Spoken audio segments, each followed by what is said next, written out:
अस्सलाम वालेकुम, मैं हूं मरियम नवाज़ और आज तारीख है 24 नवंबर 2024। वो दिन जिस दिन इमरान खान ने एहतजाज की फाइनल कॉल दे रखी है और पाकिस्तान तहरीक इंसाफ के काफिले इस वक्त किस किस मुकाम पर मौजूद हैं। डी चौक जहां उनकी मंजिल है वहां पर इस वक्त क्या सूरत हाल है, इस्लामाबाद की जो इंतजामिया और पुलिस है उनकी जानिब से क्या इकदाम उठाए जा रहे हैं और ओवरऑल मोमेंटम क्या है, ये सारी तफसील शॉर्टली आपके साथ शेयर करूंगी। सबसे पहले ये कि पाकिस्तान तहरीक इंसाफ जो कि 24 नवंबर को इस डी चौक जहां मैं अभी मौजूद हूं, जिसमें मेरे अकब में आप देख सकते हैं कंटेनर्स पर कपड़ा चढ़ाया गया और कंटेनर्स की दीवार बनाई गई है, दीवार खड़ी की गई है। इस दीवार पे के मुकाम पर पहुंचना है उन्होंने पाकिस्तान तहरीक इंसाफ के कारकुनान ने, लेकिन ये अभी इतना सीधा सिंपल प्लान नहीं है, कुछ वक्त ज़रूर लगेगा। लेकिन अभी की सूरत हाल कुछ ये है कि पाकिस्तान तहरीक इंसाफ के जो एहतजाजी काफिले हैं, बलूचिस्तान से सबसे पहले 3 काफिले निकले। उन 3 काफिलों के अंदर जो सरबराही थे वो कर रहे थे, एक सालार काकड़, एक दाऊद काकड़ की सरबराही में काफिला था और एक और जो काफिला था वो सदाम तरीन की सरबराही में था और वो पहुंचा रात डीआई खान में उन्होंने क़याम किया। जो डीआई खान में उनको होस्ट कर रहे थे, उनका ये कहना है कि उनकी एक्सपेक्टेशन से बहुत बड़ा ये काफिला था और जो पाकिस्तान तहरीक इंसाफ के कारकुनान और उसके अलावा जो उनके वर्कर्स निकले हैं उनके हवाले से कहा जा रहा है कि वो एक्सपेक्टेशन से कुछ ज़्यादा थे। इस वक्त जहां मैं मौजूद हूं, लास्ट टाइम जब एहतजाज हुआ यानी 4 अक्टूबर को, तो यहां तक पहुंचे थे पीटीआई के कारकुनान। इस मरतबा कब तक पहुंचेंगे ये एक बड़ा सवाल है। इंतजामिया इस वजह से एग्जॉस्ट हो सकती है क्योंकि पाकिस्तान तहरीक इंसाफ का की जो हिकमत अमली है वो इंतजामिया को एग्जॉस्ट और फ्रस्ट्रेट करने ही की है।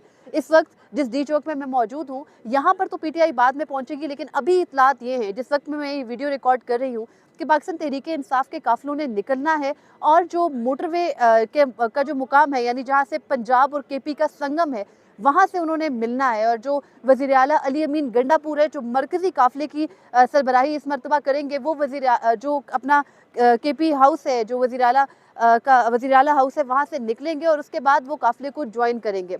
अली अमीन गंडापुर की सरबराही में काफिला फिर हतमी तरीके से जो इस्लामाबाद है वो पहुंचेगा। इस्लामाबाद की तरफ निकलने के रास्ते कौन से हैं? मोटरवे पर इस दफ़ा भी खंदके खोदकर बाकायदा कंटेनर ज़मीन के अंदर गाड़ कर रास्ते बंद किए गए हैं, लेकिन पाकिस्तान तहरीक इंसाफ की भी अपनी तैयारी है। रात गए पाकिस्तान तहरीक इंसाफ की जो खैबर पख्तूनख्वा हुकूमत की जो मशीनरी उन्होंने अपने पास रखी थी, जिस मशीनरी के ज़रिए उन्होंने, जैसे लास्ट टाइम क्रेन्स थी और उनके ज़रिए वो पहले कंटेनर्स हटा रहे थे और फिर कंटेनर्स हटा हटा के वो आगे बढ़े थे, उन कंटेनर्स में से बहुत सौ को आग भी रात गए एक मुकाम पर मोटरवे के करीब लगाई गई। लेकिन अभी की हिकमत अमली पाकिस्तान तहरीक इंसाफ की ये है कि सवाबी इंटरचेंज जहाँ से खैबर पख्तूनख्वा से पंजाब के एरिया में दाखिल हुआ जाता है वहाँ पर सबने जमा होना है और अगर सवाबी इंटरचेंज से मोटरवे के जरिए रास्ता ना दिया गया तो जीटी रोड भी ऑप्शनल है। जीटी रोड के मुकाम पर भी हुकूमत की जानिब से हिकमत अमली ये है कि बाकायदा रास्ते भी बंद किए गए हैं, रेंजर्स, पुलिस, एफसी सब तैनात भी हैं और किसी सूरत पाकिस्तान तहरीक इंसाफ के मुजाहिरीन को इस्लामाबाद की जानिब बढ़ने वाले रास्तों पर भी दाखिल होने नहीं दिया जाएगा, ये दावा किया जा रहा है। अगर आपको याद हो तो 4 अक्टूबर को भी इसी किस्म के दावे किए गए थे, लेकिन हमने लास्ट टाइम पे देखा कि जब आवाम बड़ी तादाद में निकलती है तो फिर इंतजामिया के पास जाहिर है कि उनके ऊपर स्ट्रेट फायर करने का ऑप्शन तो नहीं होता, गो कि ये किया भी जाता रहा है। हमने पिछले अरसे में देखा कि इसको एक मामूल बना लिया गया, लेकिन ये पॉसिबल इस मरतबा कितना हो सकेगा ये अवाम के आने से तय होगा। एक और इत्तला ये है कि अवाम की बड़ी तादाद यानी पाकिस्तान तहरीक इंसाफ की एक्सपेक्टेशन, उनकी उम्मीदों से ज़्यादा अफराद निकल रहे हैं। पाकिस्तान तहरीक इंसाफ का अपना जो एक उनके अपनी जो असेसमेंट है वो ये है कि 8 फरवरी को जिस तरह से लोग निकले थे उससे ज़्यादा 24 नवंबर को लोग आज यानी एहतजाज के लिए निकलेंगे। लेकिन इस्लामाबाद में क्या जो इंतज़ाम है वो पिछली मरतबा से सख्त क्यों है? बहुत से लोग ये समझते हैं कि इंतज़ामिया ने खौफजदा होकर पूरे मुल्क को बंद कर दिया, लेकिन इंतज़ामिया को भी ये मालूम है और उनको मुकम्मल इदराक है कि उनके एक्सपेक्टेशन से ज़्यादा लोग इस्लामाबाद के अंदर दाखिले की कोशिश कर सकते हैं। जाहिर है आम आवाम के ऊपर कोई भी फायर गन्स तो नहीं उठाई जा सकती, तो सूरत हाल क्या होगी? इंतज़ामिया के पास हिकमत अमली क्या है? हमारे पीछे जो ये डी चौक मौजूद है, इस डी चौक के ये जो पूरी सब्ज़ दीवार बनाई गई है इसके ऊपर भी मुख्तलिफ हर एक की अपनी ओपिनियन है, लेकिन मेरी ओपिनियन यही है कि इस जो दीवार को बनाया गया ये बगैर किसी वजह के नहीं है। इसकी वजह एक ये भी है कि पाकिस्तान तहरीक इंसाफ की फेक वीडियोस बनाई है जो पीटीआई का कंसर्न है, लेकिन एक और वजह यह है कि मालूम है इंतज़ामिया को भी कि यहाँ तक पहुँच सकते हैं पाकिस्तान तहरीक इंसाफ के मुजाहिरीन, क्योंकि जाहिर है कि इंटेलिजेंस की रिपोर्ट्स भी होती हैं और इतनी सी असेसमेंट तो खुद भी हुकूमत और इंतज़ामिया रखती है ग्राउंड पे कि कितने लोग निकलेंगे। तो उस सूरत में इंतज़ाम यहाँ इस ग्रीन कपड़े को लगाकर, सब्ज़ कपड़े को लगाकर की गई है। लेकिन अब होगा क्या? पाकिस्तान तहरीक इंसाफ आज ही पहुंचेगा इस्लामाबाद? जवाब नफ़ी में लग रहा है। इस्लामाबाद में किस मुकाम पर एहतजाज हो सकता है? इस्लामाबाद में जो अहम एहतजाज हो सकता है वो जो इंसाफ यूथ फेडरेशन, आपको पता है जो इंसाफ स्टूडेंट फेडरेशन है ISF, उनकी जानिब से जो स्टूडेंट्स हैं वो निकल सकते हैं सुहान के मुकाम पे, और वहाँ से निकल कर उन्होंने जमा होना है फैज़ाबाद से इस्लामाबाद की जानिब उन्होंने एंटर होना है। ये उनके प्लान में शामिल है। और इस्लामाबाद के मुख्तलिफ मुकामात पर जो गुज़िश्ता रात भी रेड्स की जाती रही, उससे पहले भी मुख्तलिफ जो स्टूडेंट्स के ऊपर सर्च करके उनको हॉस्टल्स और दीगर जगहों से निकालने की कोशिश की जाती रही, वो इसी वजह से थी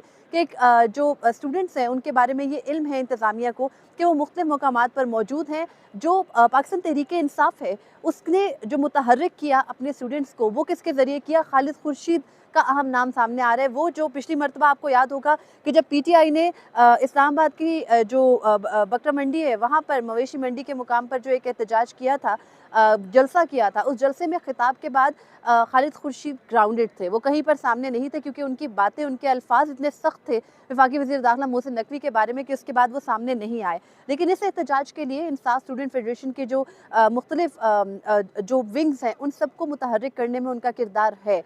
एक्सपेक्टेशन क्या है? पाकिस्तान तहरीक इंसाफ ने अपनी पूरी की पूरी हिकमत अमली किसी के सामने नहीं रखी, ना ही उसको पब्लिक और मीडिया बहुत ज़्यादा आने दिया। लेकिन जो पाकिस्तान तहरीक इंसाफ है उनकी अब तक की हिकमत अमली यही है कि जहाँ उनके सामने एजिटेशन होनी है उनको रोके जाना है, कहीं पर उनको जो एक जलाओ घेराव की सूरत हाल है वो दिखाई जाने की कोशिश करनी है, तो वहाँ पर PTI ने लड़ना नहीं है बल्कि बैठ जाना है और अपना जो अपना पावर शो है वो वहीं पर करना है और आहिस्ता आहिस्ता आगे बढ़ना है। यानी पाकिस्तान तहरीक इंसाफ इस तैयारी के साथ आ रही है कि आज ही के दिन में यानी 24 नवंबर ही को एहतजाज करके वापस नहीं लौटना। अगले 3 दिन कम से कम 27 नवंबर तक क्रूशल समझे जा रहे हैं, बहुत अहम समझे जा रहे हैं कि जिनके दौरान पाकिस्तान तहरीक इंसाफ मुख्तलिफ जगहों पर एहतजाज करेगी और उसके बाद अगर तो वो D चौक पहुंचे जो कि उनका फाइनल हदफ है तो वो आएंगे। लेकिन जहां जहां मौजूद होंगे, यानी जैसे लाहौर के बारे में ये बताया जा रहा है कि सलमान अकरम राजा जो कि सेक्रेटरी जनरल हैं पार्टी के, वो वहां पर लीड करें, तो सलमान अकरम राजा लाहौर ही में पाकिस्तान तहरीक इंसाफ के जो कारकुनान हैं उनको मुतहर्रिक करेंगे और वो लाहौर में एहतजाज करेंगे। लेकिन जाहिर है कि बदलती हुई सूरत हाल के मुताबिक पाकिस्तान तहरीक इंसाफ की हिकमत अमली भी बदलेगी। इंतजामिया ने तो पूरे के पूरे मुल्क को एक तरह से लॉकडाउन कर दिया है। अगर आप D चौक का आके मुकाम देखें, आज सुबह से सूरत हाल ऐसी है, लगता है जैसे कोई जंग होने वाली है। जैसे ये बताया जाता है कि अगर पाकिस्तान तहरीक इंसाफ के कारकुनान ने पत्थरगढ़ से गुजर के कटी पहाड़ी के मुकाम से एंटर होने की कोशिश की पंजाब के इलाके में, तो पहला तसादुम वहाँ हो सकता है। फिर बताया जाता है कि अगला तसादुम हो सकता है जब वो अगर वो GT रोड के जरिए आएंगे तो अटक पुल के आगे हो सकता है। इंतजामिया भी अपनी तरफ से सख्त इंतजाम करी है, लेकिन ये जो तसादुम का खतरा है, इस तसादुम के खतरे को मिनिमाइज करने के लिए पाकिस्तान तहरीक इंसाफ ने लड़ने के बजाय इस मरतबा बैठ जाने को और अपने मुजाहरे को मुंतशिर होने के बजाय मुत्तहिद होकर एक जगह करने का फैसला किया है। देखना है कि क्या ये जो तमाम तर पूरी की पूरी हिकमत अमली है, इसके तहत पाकिस्तान तहरीक इंसाफ इस मरतबा अपने एहतजाज में कामयाब हो सकेगी। गुज़िश्ता रोज़ बहुत सी कोशिशें की गई PTI को इंगेज करके, और अभी तक की भी इतलात है कि बैकडोर पे ये कोशिश की जा रही है कि PTI की जो लीडरशिप जेल से बाहर है उनको इमरान खान से उनका राब्ता मुनक़ता करके ये कोशिश की जाएगी किसी तरह से वो एहतजाज बंद कर दें, लेकिन इस मरतबा ये मुमकिन नहीं हो सका। PTI अब क्योंकि इमरान खान ने सभी को एक फ़ाइनल कॉल के नाम दे के इस एहतजाज को किया, जिसको हम एक फ़ाइनल कॉल अभी कह नहीं सकते, लेकिन गो कि उनकी तरफ से है, तो यहाँ पर सबने पहुँचना है। ये वो आखिरी मुकाम होगा जहाँ अगर PTI पहुँची तो उनका एहतजाज कामयाबी से ऊपर तस्वुर होगा। लेकिन जिस तरह से पूरे मुल्क को बंद किया गया, जिस तरह से खंदकें खोदी गई, इस्लामाबाद में अगर आप सिर्फ पैदल थोड़ा सा टाइम पर चल लें तो आपको एहसास होगा कि जैसे इंतज़ामिया ने इस दूसरे खूबसूरत तरीन जो दारुल हुकूमत है उसको तबाह किया है पिछले कई दिनों में, सिर्फ इसलिए कि पाकिस्तान तहरीक इंसाफ का एहतजाज यहाँ ना आए और बेलारूस के सदर को एक सॉफ्ट इमेज दिखाया जा सके, वो सब कुछ कैसे ज़मीन बोस हुआ है ये हमारे सामने। और अभी तक इंतज़ामिया की बौखलाहट से ये समझ आती है कि पाकिस्तान तहरीक इंसाफ का एहतजाज किसी हद तक कामयाब हो चुका। PTI सिर्फ पाकिस्तान में एहतजाज नहीं करी बल्कि दुनिया भर में उनके एहतजाज चल रहे हैं। जो अमरीकी सदर हैं, जो अभी नौ मुंतखब अमरीकी सदर हैं, उनके रिहाइशगाह के बाहर भी फ्लोरिडा में एहतजाज किया गया और बहुत कुछ दुनिया भर के एहतजाजों से अभी एक्सपेक्टेड है। आगे आइंदा आने वाले दिनों में हमने देखना है कि किस तरह से PTI के एहतजाज को कवरेज मिलती है, क्योंकि बैनुल अक़वामी मीडिया भी PTI के एहतजाज को कवर कर रहा है।